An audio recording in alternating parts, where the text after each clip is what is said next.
I got this GL-iNet Comet X, which is a 4-port IP KVM, and the way this works is you can plug in up to 4 computers into these ports here. There's USB and HDMI, and then you can plug an HDMI monitor and a keyboard, which is over here, and mouse, and you can control it locally like a normal KVM. KVM stands for keyboard, video, mouse. There's keyboard, mouse, and video. And you can power it one of two ways. You can either use USB-C input or power over Ethernet, which is pretty cool. And another reason why I like this thing, and they sent this to me, by the way. This was not a purchase. It's not for sale yet. This is a pre-production hardware piece, but I think this is pretty much what you're going to get. They send it with 19-inch rack ears, so you can put it in a full-size rack, which is what I'm going to do today. And they send these 10-inch rack ears. So if you want to put this into a mini rack, you can do that too. Very cool. I'm going to put this in, and you might see that there's a loom of cables over here. This is going to be used with, if you guessed it, some VGA servers. And in particular, I have 3 Xserves. I have an Xserve G5 and 2 Intel Xserves. These are all the first-gen Intels, and the G5 didn't have any kind of remote IPMI management. I said, you know what, I'm not going to try to build like the infrastructure to run those things remotely with whatever way Apple might have done it. It's not even well documented. So I'm going to use this GL-iNet Comet X, and I'm going to plug it in to those 3 servers, so I'll have 1 extra port. There's one more thing that I won't be able to do today, and that's to get them to boot remotely. I have an issue up on GitHub. I'll link to it in the description if you're interested. If you're one of like the 3 people watching this that actually has an Xserve and you want to remote control it completely. But anyway, this is something like not just with old servers like mine, but there are newer servers and places like radio studios and media production places where you need remote access to things. And this is a solution for that if you don't have server hardware that has built-in IPMI or iDRAC or whatever kind of HP ILO or any of those technologies. So that's the goal today. I've never used this before. I haven't plugged it in. I just got it out of the box. This is pretty much everything it comes with. It comes with USB cables, HDMI cables, and I think it came with an Ethernet cable in these rack ears. One note is on my model, this is pre-production, so hopefully this is fixed in production. I think the coating that they put on here made these screw holes a little funky, so I actually had to crank these down pretty hard to get them to go all the way through. It kind of caught on some of the paint or whatever, but hopefully that's fixed in production. If it's not, then just make sure you're using a good full-size screwdriver to get these screws in. You can see that I stripped the heads a tiny bit on that. Anyway, I'm going to bring this back. And I already have the servers set up and ready to go, and I have this cable loom with some, I had to buy a couple extra cables that are the right length, because the ones that this comes with are only like, I think this long. So I had to buy a couple longer USB-C cables. So I'm going to bring all this back there, and we're going to get these plugged in and see how this thing works. You can ignore that cable. Someday I will actually get that replaced. I have the right length cable to go up on the wall back there and come around to the server, but I just have not had the time. I haven't made the time. I have the time, I have not made the time to fix this. And you might be wondering how I'm recording this. I'm using a DJI Pocket 4. This is the first time I'm trying to do this, so if there's any problems, it's probably me just trying to figure out this camera. But yeah, here, let's see. So we're going to need these 3 guys. 1 for each server. You can see the Xserves back here. These are the 2 Intels. They have redundant hot swappable power supplies, but I only have 1 in each because these things go bad over time. That one I can completely rebuilt the power supply. But all 3 of these servers have VGA. Of course, these 2. So it's funny, the older G5 server just has VGA, which is great. But these Intels use this proprietary Apple VGA connector that you have to use a dongle to get VGA out. Nobody made a connector for that except for Apple and apparently Dynex. But these adapters came with these servers, so I'm going to use them. And it's annoying because there's no cable retention either, so just yank on this and it pops right out. It's a good job, Apple, on that. They kept fixing little problems with these servers each generation, but they never got to the point where they had like a really, really good server. I think if they still made these today, they still make servers, but only for themselves now. With, I think, the M3 or M5 or something like that. Anyway, we're going to get this plugged in. So this is 1, and these VGA adapters need power. So I'm going to have to sacrifice 1 USB port for power for each of these. So I'm going to have 1 there, and another one here. one for this guy, and I'll try to keep these somewhat separated. These are definitely not in a situation where I can just slide the servers out. The cables would all be a mess in that case. But here's the G5. And I'll leave a link to this one. These VGA adapters are from Vention or something. These are the ones that I've had the least problems with. Almost all VGA to HDMI adapters have issues. Usually they're resolved by plugging and unplugging them again. I don't know why. But these are the ones that I've had the least problems with. So I'll link to them below if you have servers with VGA that you want to get into an HDMI IPMI. Anyway, so we got those. The servers they have Ethernet back here. I'm going to need an Ethernet cable to go from my switch to the back of the KVM when I put it in. And yeah, so let's get all that going. I think I already put in a USB-C power cable up here, this guy. So that's all ready to go. And take these off of here. And I think it's light enough that I can just use these, what are these called? The rack studs or whatever they are. These are very handy for lightweight equipment. I don't have any heavy servers running on them, but things like switches and blanking panels and things like that makes it a lot easier. You don't have to use the cage nuts and sacrifice your fingers to blood.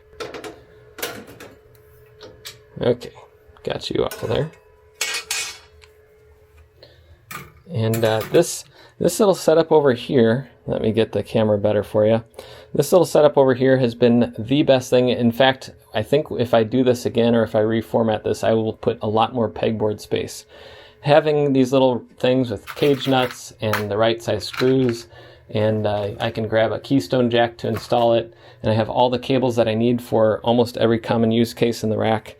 This is huge for a lab rack like this because I have everything I need to maintain it and to add new equipment right here. In fact, I need to add more fiber cables. I need to add more of the longer cables. I used to have a few more of the long Ethernet cables. But as you build these racks out with a lot of equipment that kind of comes and goes, it's nice to have all that right on hand. But yeah, that's huge for something like this. And that little, half hour setting this stuff up has saved me so many hours of work over the years. Here's the annoying thing about this. In this particular rack, this is probably best for a short depth rack or something that's not quite this deep, because the only way I'm going to get access to these ports with this deep server here and these deep servers is through the front. So I'm going to put my little cable bundle through here. In fact, I won't put that up yet. I didn't actually label these cables, so I should probably do that before I put them in, just so that I know which one is like 1, 2, 3. Preparation. Who needs that? So this is not sponsored, but I bought this Brady labeler a few years ago. It's great for cables. So I'm going to just do 1, 1, 1, 1. And we're going to say it's a 1-inch cable. That's fine. So we'll do 1 for this guy. So these are nylon, and what's cool is it prints it in a way that you can just wrap this around the cable, and these should last a good long time. And hopefully you can still hear me over the sound of the HVAC. Like I said, I'm using the Pocket 4, and I've never tried it in this scenario where I just have it hanging off my chest. I probably could have made the cable size, the diameter, a little bit smaller for this one, but it still works. So that's 1, and then we'll do 2, and I just realized I need to do the other side too. So oh goodness, okay. Let me know in the comments how this is looking in terms of would you watch another video filmed like this? Is it too shaky? Is my framing horrible? Probably yes. Because I could modify the setup a little bit and try to get it to be a little less shaky. But for now, I'm just trying to see if this will work, because if it does, then I can do more of these kind of first-person view projects that I don't normally film, because they're not like super exciting or anything. But they could be interesting to some people. I don't know. Let me know. These are the little things you do that take a couple extra minutes up front that are going to save you hours in the future. And I believe that I set this up. The short one is for the G5, so we'll see when we get back there. we have our cable bundle labeled. I'll turn off the Brady to save a little battery. You know, I'm still on the first batteries on here, and I've probably printed about 200 or 300 labels, so pretty good on that. Yeah, I recommend this. This is great for cables and other types of labeling. Brady actually reached out and asked if they could sponsor a video, so let me know if you think that would be fun to do, maybe some project labeling extra things.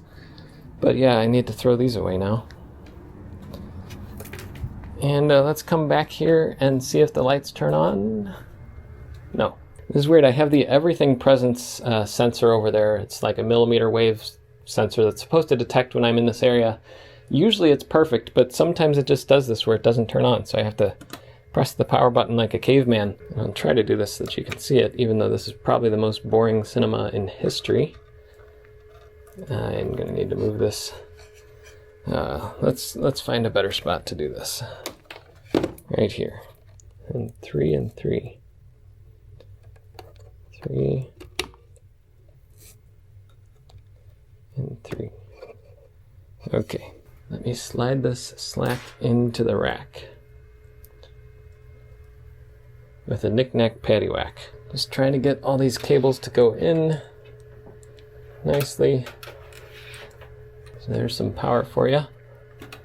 And I think you can see it's turning on. So this is the first boot. And you need to get this cable loom back there. And now, that's everything from the front side. Let's see if I can squish this in with the servers in the way. I don't think I'll be able to get this side all the way flush because this server up here is kind of squishing, but it's good enough. So first boot, it's just doing a little boot up thing. Welcome to RM4PE and set a screen password. Okay, let's do that. Okay, Ethernet disconnected. And I just realized I didn't plug in a network connection. So this is where this comes in handy. I just grab one of these cables and I can plug it into my switch up here. I'll go into port 5 and you can't see anything that I'm doing, so I'll raise up the camera, go in the neat patch and pop this down to the device below. Now I am going to have to take that out to be able to get this. Yeah, so I have the cable over back here, but I can't get to it without taking this back out, so I'm going to do that. Okay, the Ethernet cable is over here. Let me fish it out of there. And let me find the network jack on here. I do not have a PoE switch in this rack. That's why I have external USB-C power. And look at that. It thinks it's January 1, 1970. That is the first time for our Unix timestamp. All right, so we have this on 5, and we got blinking lights. So this is connected. Let's see what's going on. I will hide this from you. Okay, now we say Ethernet connect 10.2.36. So I'm going to have to set that up in my router. Side button, you can switch source or restart device. Interesting. Port 1, it's saying, oh, it's on port 1 right now. So I guess if I hit this, it will switch to a different one. Okay, that's simple enough. And then there's reboot and lock screen. There's information about the thing. Oh, real-time video preview. That's kind of cool. So you can actually see the video on here if you don't have an external monitor plugged in. I like that. And here, screen display, brightness, screen lock, password. So you get pretty much every setting that you'd need here. Right here. I'm going to turn off the cloud service because I just want this local. And yeah, there you go. That's kudos to them on that interface. Makes it simple. Let's screw this back in. It's kind of funny how if you turn off the cloud service, it shows like no cloud. It's like, I don't need that to be there. Only if I had the cloud service and I didn't connect to it or something for some reason. So that's kind of annoying. Maybe they could take that away if you have it turned off, because I don't need the cloud service. I'm happy with this completely local. All right, let's go to the back side and plug these Xserves into this.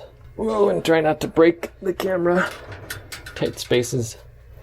If I ever build a new studio space, I'm going to make much more room in the rack room and make it easier to film in here. Okay, so we have the cable bundle up here, which is hanging out right here. I can put these cables over here.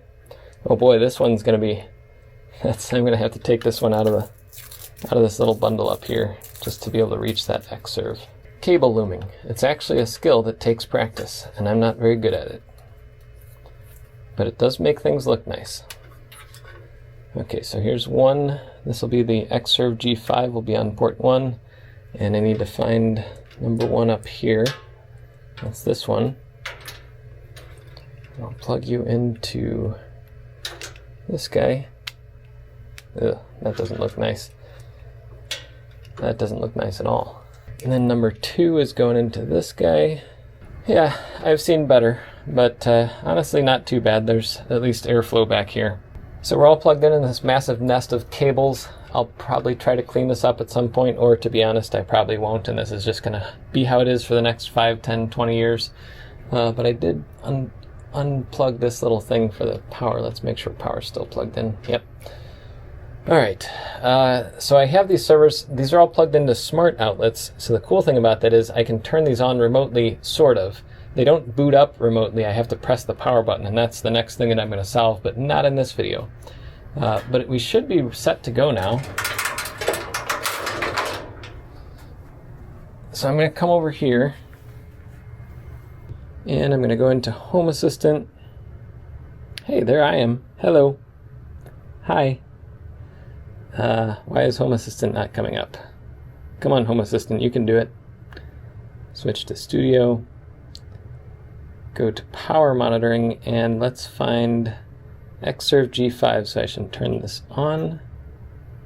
That's the top one, I hope. Hello? Hello? Bueller? Oh, there we go. Okay, so Xserve G5 is coming up. Xeon 01. So there's that one. And Xeon 02.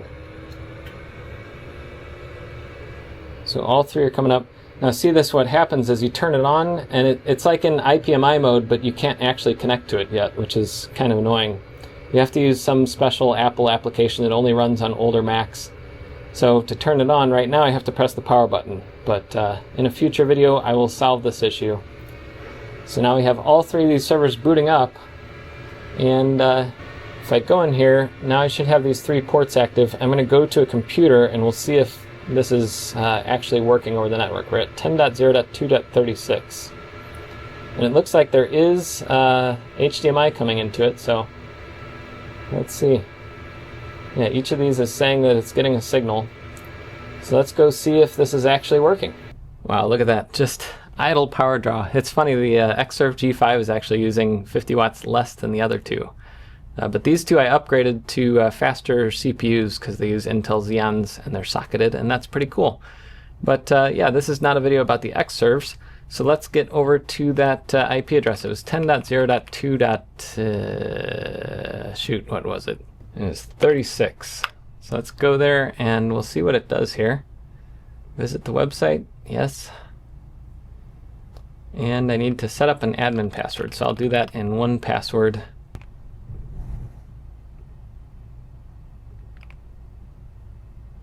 Okay, we're logged in. This looks a little funky. I'm at 720p, but look, we're on the Xserve G5. Let's see if I switch ports. Am I on the there's the Xserve Xeon 01, and it doesn't know what this keyboard is. This is interesting. It takes a little time, and this is something I've seen with a lot of these older servers. It never is happy with the relative mouse positioning, but that's okay. You can get used to it. You can even turn off the Mac mouse cursor here, so it's a little easier to move around. Done, and there we are. So let me go back to port 1.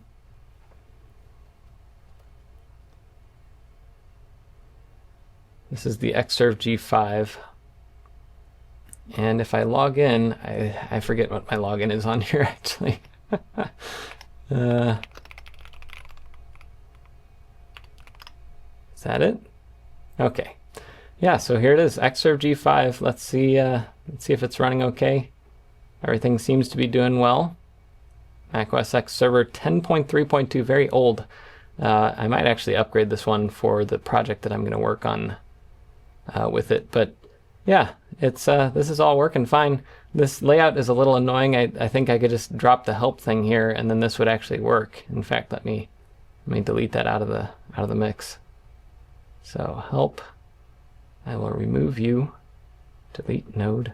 And look at that. Everything lays out fine. So that's a little layout bug. But it looks like there's a new release, new software firmware for this thing that I can update. But everything else is very very standard, very good. It's I believe this was based on JetKVM's software.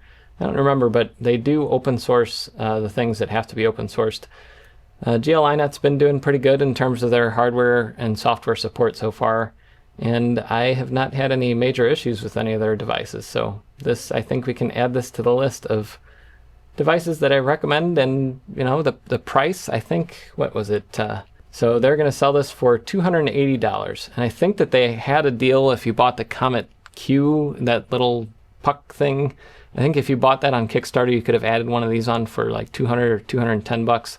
But this one will be $280, which is honestly, that's not a bad price at all for this.